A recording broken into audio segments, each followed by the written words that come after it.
and welcome to Talking Good Games match preview of Everton against West Ham United back after the international break. Now this preview is sponsored by West Ham's official partners, Ivacy VPN. They're a VPN provider that helps you browse the internet safely. They have dedicated apps on various outlets such as your Android, your iOS. You can get it on your mobile phone and your tablet as well as all browsers on your computer such as Chrome and stuff. And also the Amazon Fire Stick, which is handy because they are one of the few dedicated VPNs that allow you to stream buffer-free with Netflix. They are award-winning in 2019 as well. The link is in the description below. They've got money-saving offers if you use the link in below. So click on that, have a little look around and see what you think and start browsing safely. But anyway, Gonzo, Goodson Park, Everton, what's your thoughts on our opponents, please? Well, I was browsing safely earlier and I had a little look at the league table just to do my research for this, and I was surprised to see them in the bottom three. Unless my league table had buffered so much that I was looking at a previous league table, but it does seem that they're in the bottom three. I think they're less than the sum of their parts. I think it would be fair to say they've spent big and gone backwards, it seems. I still think they've got the same problem that we had. We linked up with Sarah last season, of course, who's an Everton fan. And I remember saying on that, you're missing a striker. You need a striker. I think they still need a striker, mate. They obviously got Moise Keane, who's, Ogbonna spoke very well of him during the week, but he doesn't seem to be the answer thus far. I wouldn't be surprised if in January they still go out and look for another striker. Charlie, what's your opinions on Everton, please?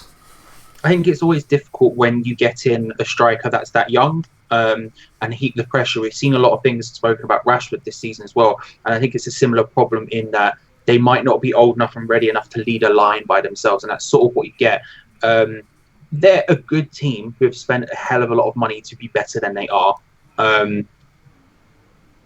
It's just, I just have no confidence in their manager. Like, he had a decent enough track record going in, and it was, I would have still said it was probably a risk to bring him in. And when you have that much money, you would expect them to go and get someone who has a bigger track record at a higher level. And it's just not worked out for them at all. And he looks to have... I don't watch them and get scared at all. They just look to be completely out of ideas, even if they have got good players there which should be implementing them. Big club. I quite like Everton, actually. Nothing against them whatsoever. As a West Ham fan, I'm glad to see them struggling because it's given us sort of like a head start, if you like, because they will get up and running at some point. It might be when the new manager comes in. It might be this weekend, whenever. At some point, they're going to start putting points on the board because they have one of the best squads outside Sky Sports top 6. I've decided to start calling it that. Me and Gonzo did a video and I called it that, and Gonzo liked it, so I'm sticking with that.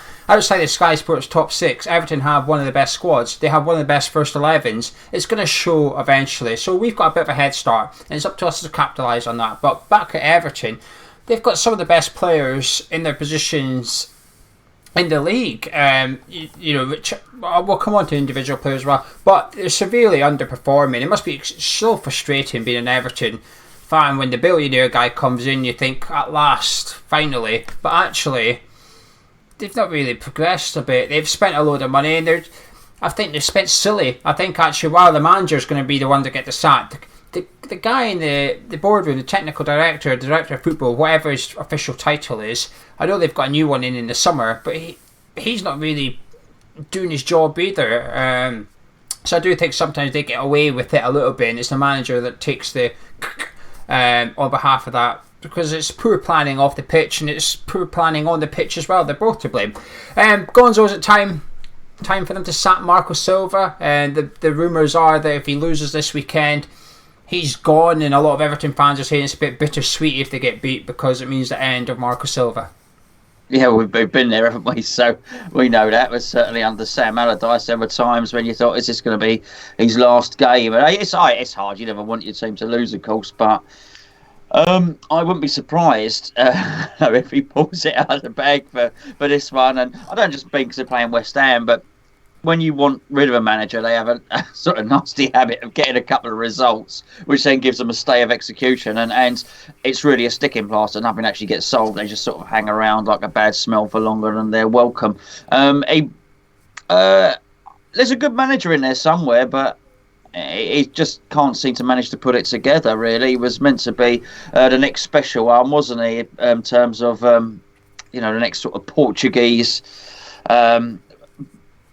promising young manager. But mind you, so was Villas-Boas, and look what happened to him. So I think it is hard for him because I don't know how much influence he's got over his signings. But as I say, that number one, they're still lacking a striker. And whilst you're right, they do have a good squad. It doesn't really matter how he shuffles the deck. He still doesn't have a proven Premier League striker in there.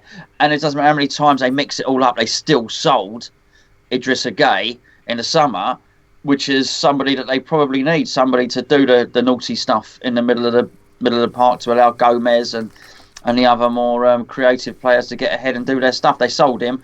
And they replaced him with Fabian Delph, and as I say, it doesn't matter what they do. That's still the case. So it's like rearranging the chairs on the Titanic, isn't it? Really. I did a opposition preview on an Everton channel last night. I'll leave the link at the end of the video. But in that, we spoke about Marco Silva, and I asked him, who do you want to be the next manager then? And I genuinely did not know this. He said, well, the name that's getting banded about at the top of the market is Jose Mourinho.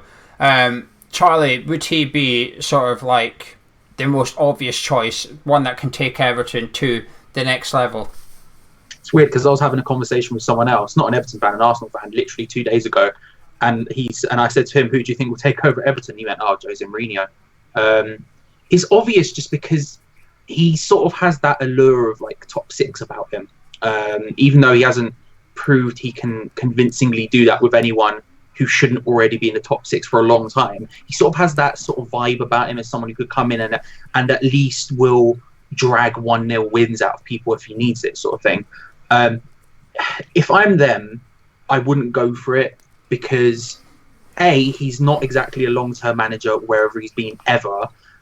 B, he comes with this sort of divisive temperament where some people will react really well to it and some people probably won't. I mean, if he came in, I suspect Yerry Mina and Michael Keane will look like top six centre-backs, like world football centre-backs all of a sudden. But at the same time, I'm not sure he's the right person to get the best out of all of the rest of the players they have.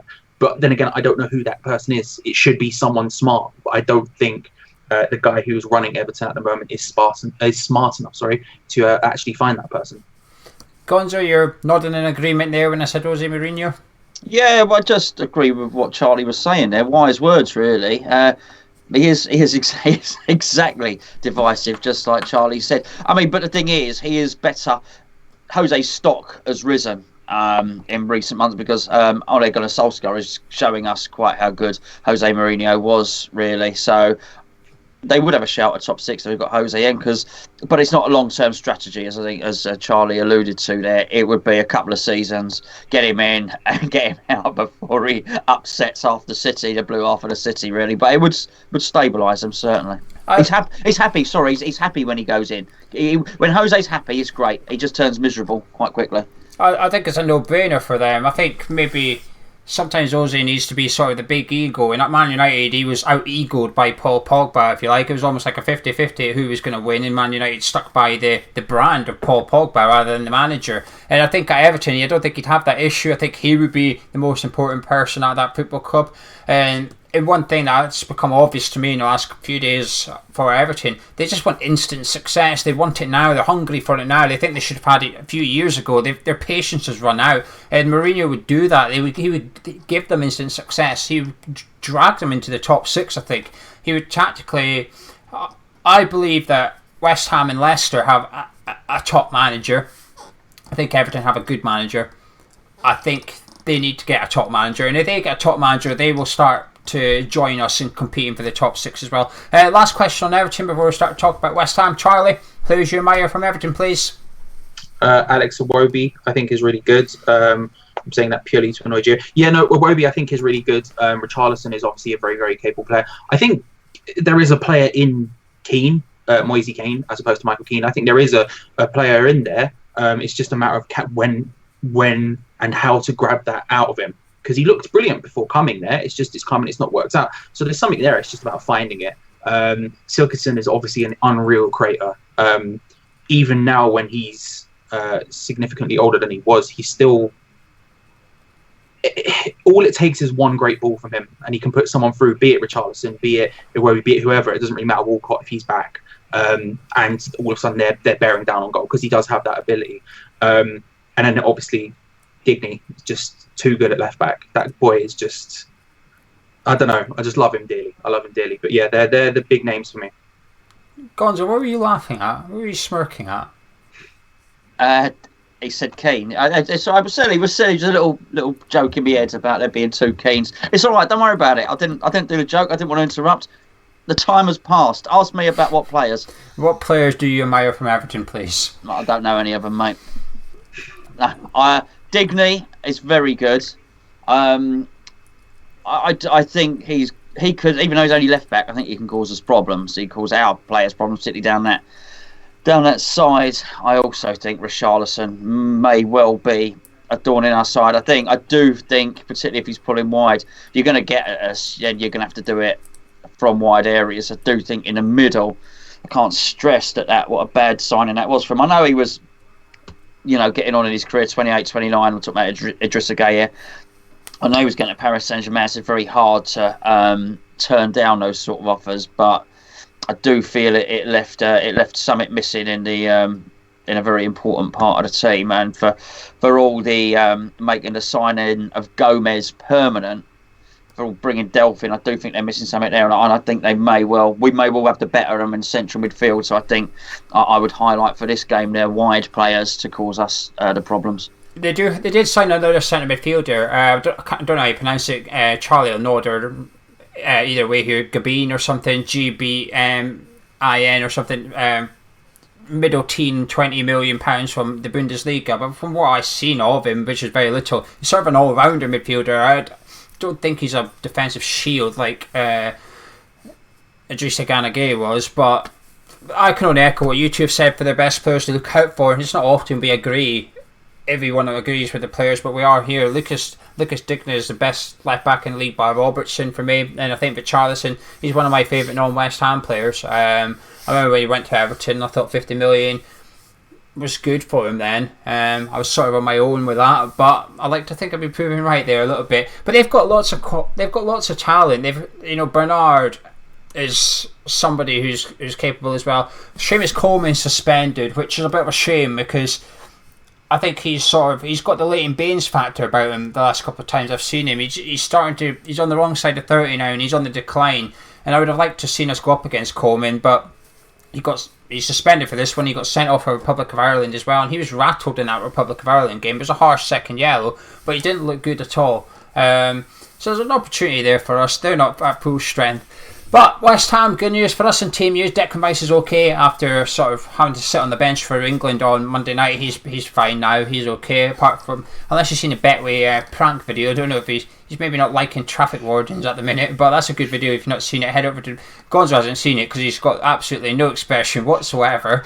So, like what you should do, like Gonzo after this video, is go into the Betway YouTube channel and watch it. It's a good little prank on Declan. There's only really two positions, possibly that's 50-50 for this one, Charlie. The left back, it's cropped up again. Cresswell or Masuaku? Cresswell. You do lose something, notably dribbling and stuff like that, but I just trust him more at this stage. And I've seen a lot of people discussing it about like this partnership with Philippe Hansen and all this sort of stuff. But it comes to the simple fact that we're going to be away. I need to trust the person who's there, especially. It doesn't matter which one of Richarlison or Iwobi are up against them at one point. They're going to be able to take the ball past whoever's at fullback. So whoever is the most trustworthy for me starts, and that would be Cresswell. Gonzo? Yeah, Cresswell, again. He's had one bad game, but two really good ones before that. So I also think that Masuaku's been travelling around during the international break. So, he's not had an international break, he's had an international busy period, whereas Cresswell will be rested and fresher. I didn't even think Cresswell was that bad against Palace. He wasn't good. I thought he was okay. He didn't really do anything wrong. I thought the best of Zaha came when Zaha switched over to Fredericks' side for the last 10 minutes of it, because Cresswell was coping fine against him. I would play Cresswell as well. He'll be up against Richarlison, and that's where I would say half of Everton attacks are going to come from, down that right hand side. The long diagonal ball to Richarlison is something to aim at all the time, and I think Cresswell's while he's shorter than Masuaku, I think he's stronger in the air, which is important because Richarlison's damn good in the air. So that's going to be key. Any other changes, Gonzo? Is there any other changes you'd like to see from the team that started against Crystal Palace? No, none whatsoever. No changes at all. Keep it as it is, and let them rectify the mistake that was made. What about yourself, Charlie? Any room for Wiltshire or Fornals in that? I'm going to say it again. I'd start Fornals just because he needs the game time. If this was a cup game, and I was like, the win is the most necessary thing we need in the world, then it would be Lanzini, given the form. But I feel like we need to, at some point, give Fornals significant game time to try and work his way into this team. We spent the money on him, so I would actually start him. But I that's not because I think he's particularly better. It's just because I think sometimes you need to make short-term sacrifices for long-term gains. So that's what I would do. No, I'm with Gonzo. Me and Gonzo got the same 11s for this one. I always keep it the same. Fornals hasn't done anything. There's a space up for grabs, I think. I think Lanzini and Anderson's shirts are up for grabs after the last game because I thought Yarmolenko was by far our main threat. But no one's grabbed it. Fornals got his opportunity by replacing Lanzini. Jack Wilshere got his opportunity when he came on. And Wilshere looks slightly better, but neither of them did anything to make me think, well, he's got to start the next game. So by default, the other two start. So it's as you were for me. Gonzo, is it time for us to sort of change our attitude this one? Everton are coming into this with 3 losses on the bounce. Manager uncertain. We've seen in the last game where we got a slap of reality, if you like. Is it time for us to sort of buck our ideas up, actually, and just grab the bull by the horns and pick up points at Goodison Park? Yeah, we have to go there confident, and you've got to press home your advantage as well, because that is not going to be a happy camp.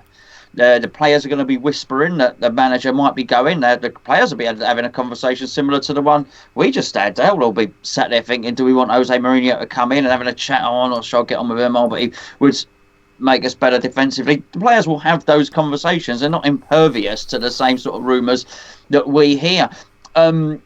Silva will be going into work without the same spring in his step. It's very, very hard to be authoritative in anything when you're being undermined.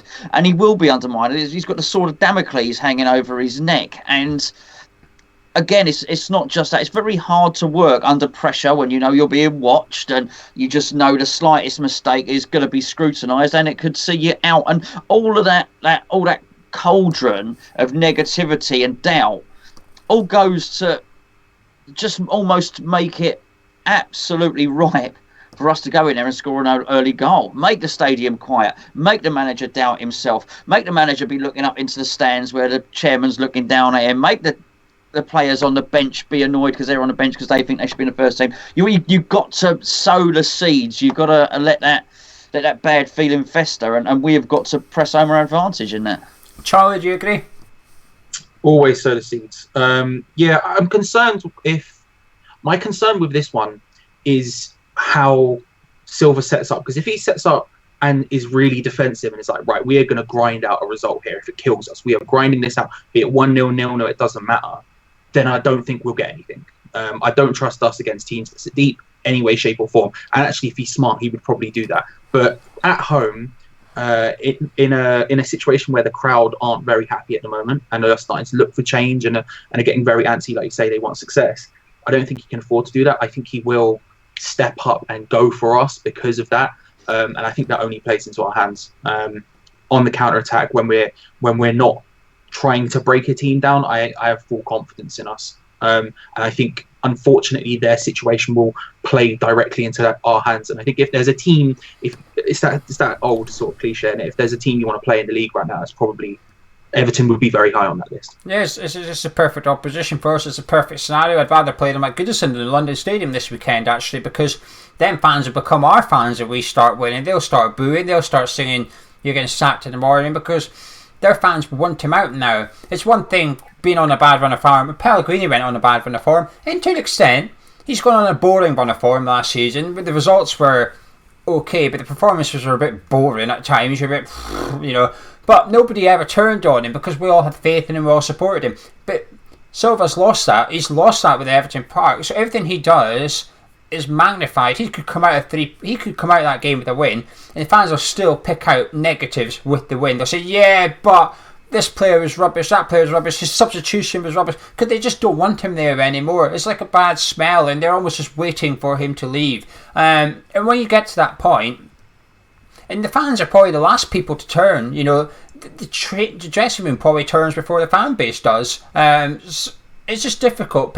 Silva, even if he sets the team up to grind out a win, you can't possibly trust that the players are going to think, yeah, okay, let's go out there and play for a 0-0. They're not going to do that. Do you think like sort of Charlison and Sigurdsson are going to bow down to their defensive performance? I don't think so. I think they would almost take it in their own hands and go, do you know what, we're going to attack. We're going to try and win this game.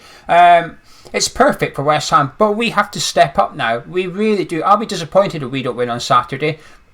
Every other game, Everton away is a hard fixture on paper, but this isn't paper. The paper's changed. There's a new chapter being written in the last month or so, and that is they're there for the taking. We want to get into the top 6. It goes back to the video I did with Gonzo a few nights ago about how we have to aim for the top 6 now, and this is where it starts. This comes into it, and if come May we miss out in the top 6 and we don't win on Saturday, this is one of the fixtures I will point at and say, we should have picked up points there. That is one of the results that is impacting me. Crystal Palace is one of them. Bournemouth away is not one of them. Brighton away is not one of them. A point of those places are fine. Everton away, with the circumstances, we need to be going for all 3 points. As simple as that. Gonzo, are you confident we will go and get all 3 points? No, I'm not confident. No, I can't think. No, I don't think we're going to lose, and I think we can win, and I think I will probably predict we will win, but it's guesswork. It's not confidence, because you're right. It is a tough game on paper, Everton away. That's why you've got to beat Crystal Palace at home, by the way. But it's not. We are 1 point in our last 2 games. It can't make you confident, but I think that's better than Everton are doing. So it's up for grabs for whichever team is best prepared and whichever team wants it more, certainly. Charlie, are you feeling confident?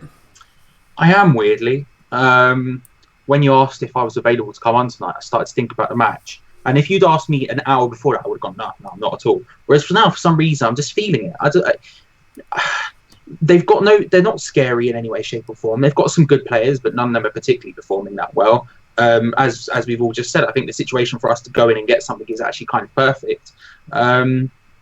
There's something about this game. I don't know what it is, but I'm relatively confident that we're going to come away with more than 1 point. I don't fear them. I don't think we'll get beat either. Am I confident? No, but that's because of the Crystal Palace game. It's the Crystal Palace game that's dented my confidence.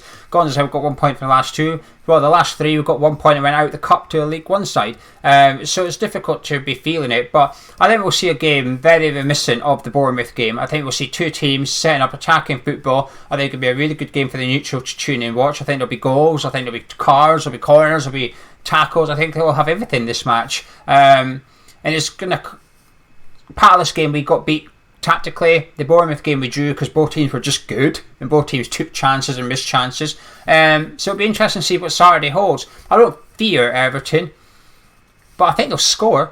However, I think we'll score too. It's just a case of can we score more than them. But spoiler, the show I was on last night with the Everton fan, spoiler, he predicted 4-1 West Ham. That's how low their confidence is at the minute. There was no hesitation about it either. He was like, no, you're winning this, and I think you're going to thump us 4-1 West Ham. So their fan base is just gone at the minute. It's non-existent, and we know what it feels like to be then. Tough times all around. So Charlie, may I have your score prediction, please? You're right in that I think there'll be goals and that they will score. The caveat to this is if they score first and then they do sit deep because they've got the lead, I'm concerned. But I think we're actually going to run out, and I'm going to say 3-2 to us. Gonzo, that's kind of a result you like to go for. Yeah, not today, tomorrow, Saturday, whatever day. 2-1 to West Ham. And I do think it's about getting the ball to Haller, because I think it's invasion of body snatchers with that central defender. He looks like a different geezer to the one that played for Colombia, and I certainly think Haller can get in amongst him and certainly grab himself a goal, set up one, something like that. Have they got more than 1 goal in them to beat? I think not. Confidence too low. 2-1 to West Ham. Yeah, I agree with that. I think Wesley at Villa Park, Wesley absolutely bullied Keane and me. Now, Keane's not had a good international break either. I've seen something on Twitter about Everton's international break, and it didn't bode well. Coleman got sent off, Keane got sent off, Sigurdsson missed a penalty, Michael Keane was rubbish. So, like, it's even when they've gone away from Everton, they're still not doing that well, which bodes well for us. But I'm going to say 1-1. I think, I don't know, I hope we win, but it's a Palace result, isn't it? It's a Palace result, and the performance of the Palace game that just makes me a bit wary, and I do think maybe Pellegrini might be happy with a point, because on paper, a point at Goodison Park is a good point. And that's the difference between three blokes sitting on a webcam discussing it as if our jobs are at stake, and the guy that his job is at stake, and one guy that might be losing his job on Saturday. So please let us know in the comments below what lineup you would like to see. Is there room in your team for Niles or Jack Wilshere? Would you prefer to see Arthur Masuaku come in at left back? Funny enough, none of us mentioned Roberto, so we'll almost be confident of a Roberto masterclass on Saturday afternoon. That's been Gonzo. That's been Charlie, that's been Gonzo, I've been Gio. You can come back on Saturday afternoon straight after full time. You can join Gonzo, and Gonzo will be doing his live review with you on Saturday, so join in for that. And make sure if you want to browse safely on the internet, you check out the link below for Ivacy VPN. They've got special deals via the link. Have a little look, get involved, and enjoy buffer free streaming on Netflix and some other things you may browse on Saturday at 12:30. That's all I'm going to say. Catch you in a bit.